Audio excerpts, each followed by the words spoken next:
오늘은 주연절 마지막 주일, 주님 산상변모 주일입니다. 주님의 이 변모 주일은 공관복음서에 모두 다 기록되어 있습니다. 그래서 초대교회에서부터 매우 중요하게 여기고 있었던 주일 날이었다고 하는 것을 볼 수 있습니다. 근데 이제 각 복음서마다 강조점이 조금씩 다르지만 아무튼 이 주님의 어떤 변모하시는 모습을 통해서 우리에게 무엇을 말하고자 했을까? 또 초대교회에서는 왜 이 말씀에 대해서 그렇게 중요하게 여겼을까 하는 것입니다. 복음서에 다 있지만 그 전승이 서로 이제 달라져서 가톨릭 교회하고 성공회 교회 이렇게 예전을 중요시 여기는 교회들은 주님 산상 변모주의를 8월 6일로 지키고 있습니다. 그런데 이제 가톨릭 교회는 사순절 두 번째 주일에도 이 똑같은 본문으로 해서 주의 어떤 주님의 변화산에 대한 이야기를 기억하고 있습니다. 근데 개신교는 루터의 종교개혁 때부터 이 주연절에 대해서 좀 가볍게 여기기도 했다가 칼빈의 교회 장로교 전통에서는 좀 사라졌다가 20세기에 들어서면서 주님 변모주일에 대한 문제가 주연절과 주님 변모주일이 다시 또 강조되면서 주연절 마지막 주일에 주님 산상 변모주일을 전하고 있습니다. 교회에 따라 이제 날짜도 달라지고 또 교회 전승의 그 시기마다 조금씩 변화되고 있긴 하지만 초대교회에서 그 공관복음서마다 모두 다 기록할 정도로 매우 중요하게 여겼다라고 하는 것을 보면 우리도 이 문제에 대해서 한번 도대체 왜 이 주님의 변화에 대한 이야기를 성서에 이렇게 중요하게 다루고 있을까? 그리고 우리는 이 본문 말씀을 읽을 때 무엇을 생각할 수 있을까? 한번 생각해보는 그런 기회가 되었으면 좋겠습니다. 주님의 산상 변모주일은 주님의 본 모습을 우리들에게 보여줍니다.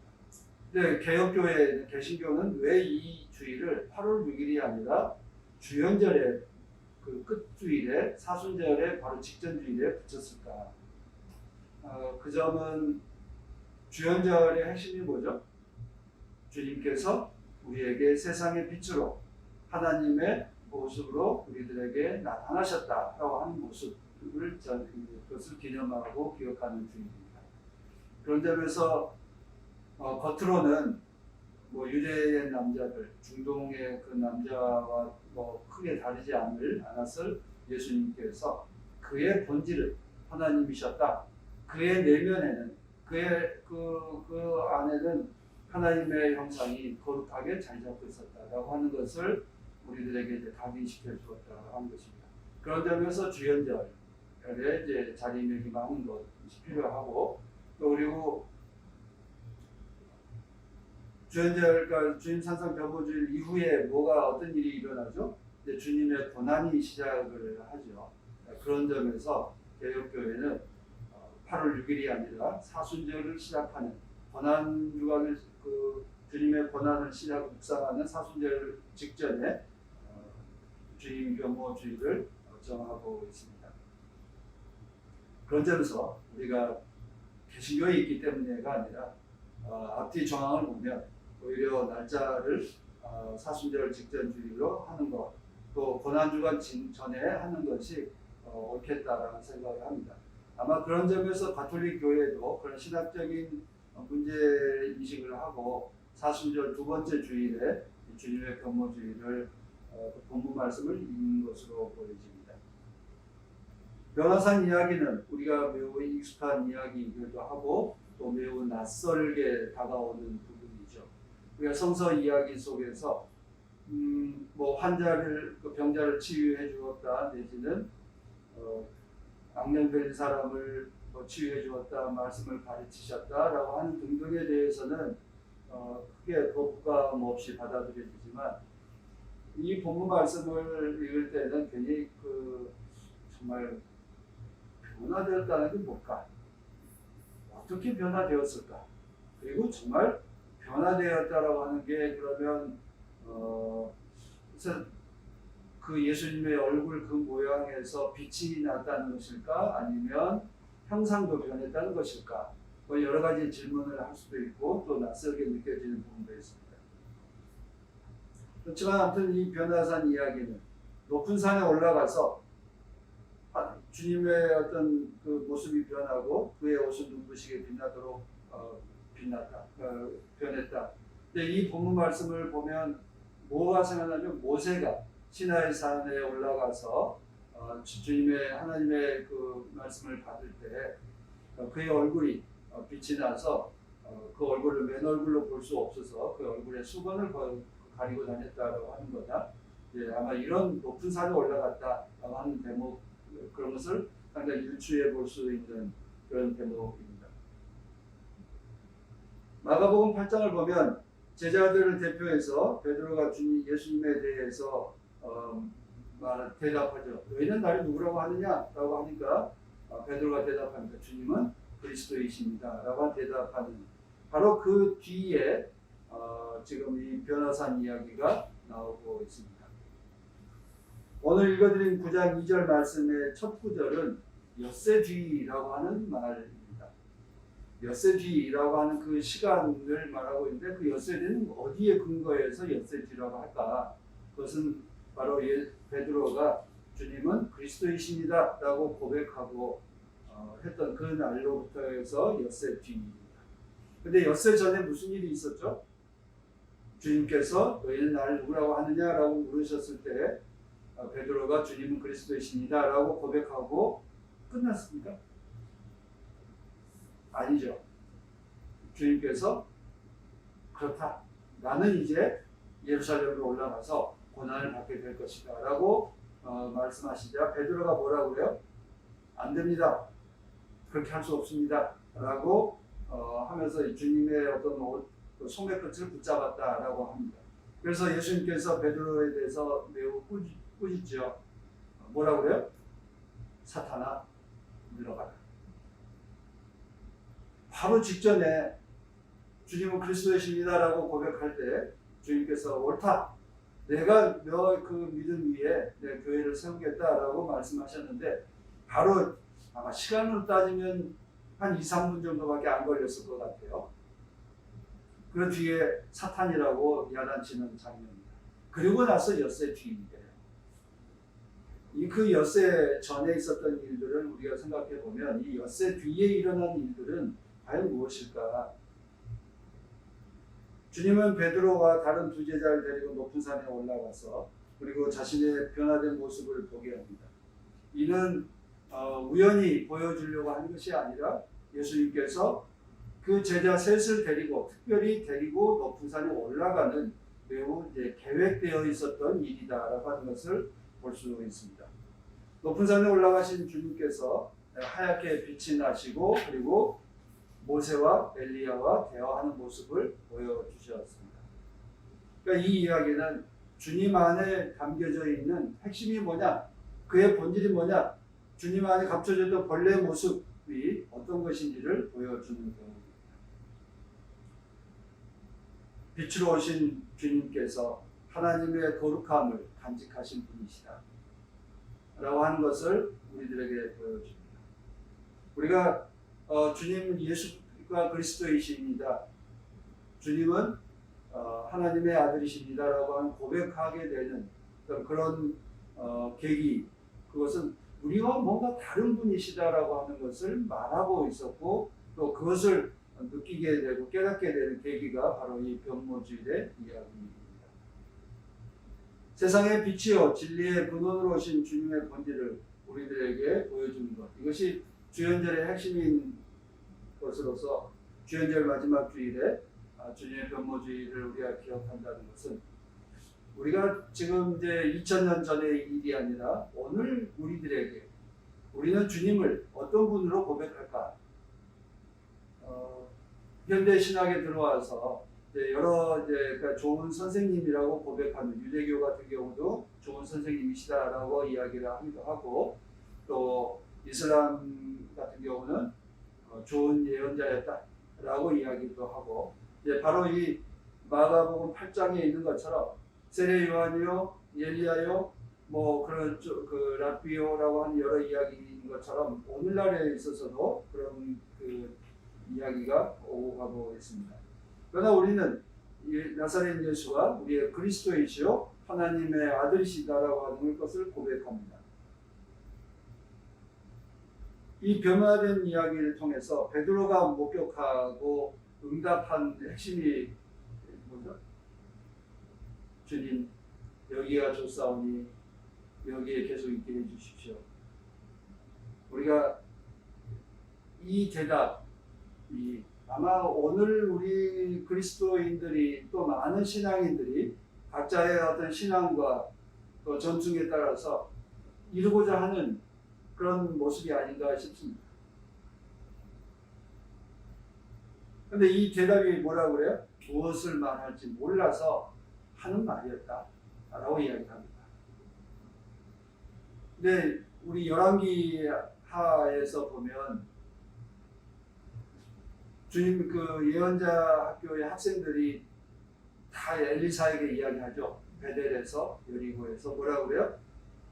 선생님의 스승이신 엘리야께서 오늘 하늘로 올라가는데 선생님은 알고 계십니까? 라고 이렇게 물어요. 그러니까 엘리사가 알고 있다. 조용히 있어라. 라고 이야기를 합니다. 그러니까 엘리야가 올라간다라고 하는 그 승천한다라고 하는 것에 대해서 그 50명이나 되는 학생들조차 다 알고 있었다라고 하는 이야기를 보여주고 있습니다.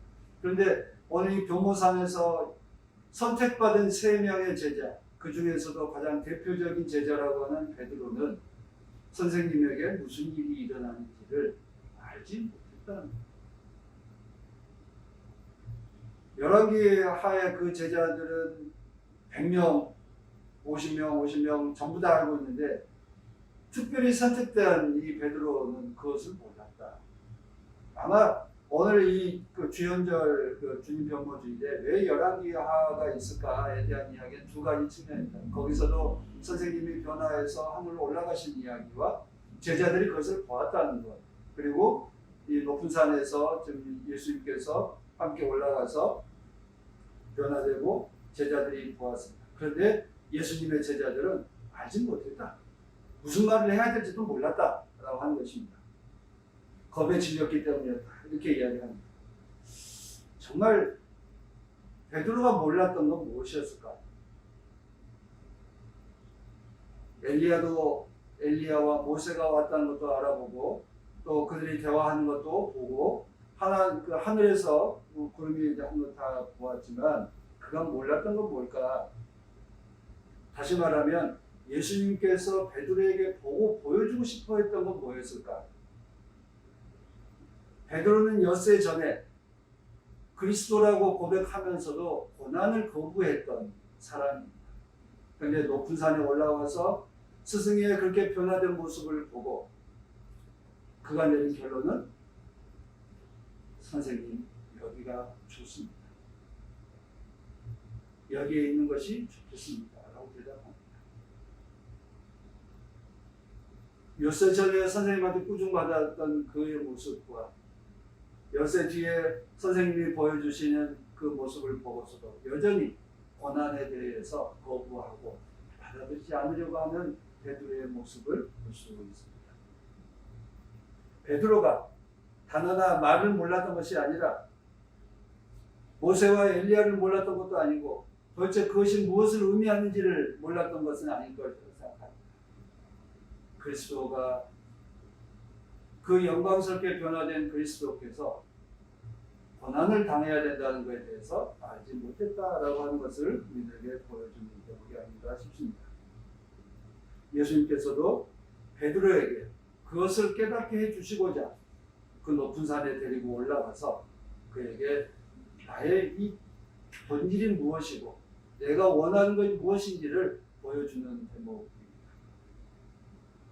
사람의 모습 안에 감춰져 있는 본질을 보라는 것입니다. 오늘 마치 이정미 전도사님께서 사람들의 모습은 다 달라도 세모와 네모와 동그라미 다 달라도 뭐라고요? 우리 모두 다 하나님의 자녀로서 서로 같다, 똑같다라고 하는 것을 말하고 있습니다. 오늘 7절에 구름 속에서 소리가 났습니다. 그는 내 사랑하는 아들이다. 너희는 그의 말을 들으라. 주님 안에 감춰져 있는 모습, 주님의 사명, 주님의 가르침을 깨달으라는 것입니다. 그런데 하늘에서 음성이 들리고 넌 사랑하는 내 아들이다 라고 하는 대목은 우리가 1장 9절에서도 나오죠. 그때는 누가 듣습니까? 너는 내가 사랑하는 아들이다. 내가 너로 인해서 기뻐한다 라고 하는 말씀은 하나님 그 하늘에서 예수에게 주셨던 말씀이라고 한다면 이 9장 7절에 있는 말씀은 하나님께서 그 제자들에게 들려주는 이야기. 이는 내 사랑하는 아들이다. 너희는 그의 말을 들으라 라고 하는 말씀입니다. 베드로와 제자들은 사람의 아들 속에 감춰져 있는 그의 영광을 바로 보지 못했습니다. 그래서 거기에 머물러 있기를 좋아합니다. 오늘날 한국 교회도 지금 여러 가지로 지탄의 대상이 되어 있는 까닭은 바로 예수 안에 담겨져 있는 하나님의 본질을 보았지 여기에 있는 것이 좋사오니 산 아래로 내려가는 것이 싫습니다 라고 하는 그 유혹에 빠져 있기 때문입니다. 우리는 지금 전 세계적으로 모두 다 어려운 시기입니다. 어려운 시기에 사람들은 본질적으로 고난을 회피하고 그리고 어려움을 어떤 식으로든지 피해가려고 하는 것이 사람들의 속성이죠. 베드로도 역시 고난을 피하고 싶어하고 산 아래로 내려가고 싶지 않습니다. 편한 곳이 좋습니다. 한국 교회도 주님의 영광스러운 모습만 이야기하지 주님께서 당하셔야 될 그 고난에 대해서 외면하고 또 즉 주님의 고난을 몸으로 당하고 같이 살아가야 될 한 교회가 또 그리스도인들이 처해 있는 그 사명을 인정하지 않으려 하기 때문에 언제나 좋은 것만, 영광스러운 것만, 빛나는 것만 찾으려 하고 있습니다.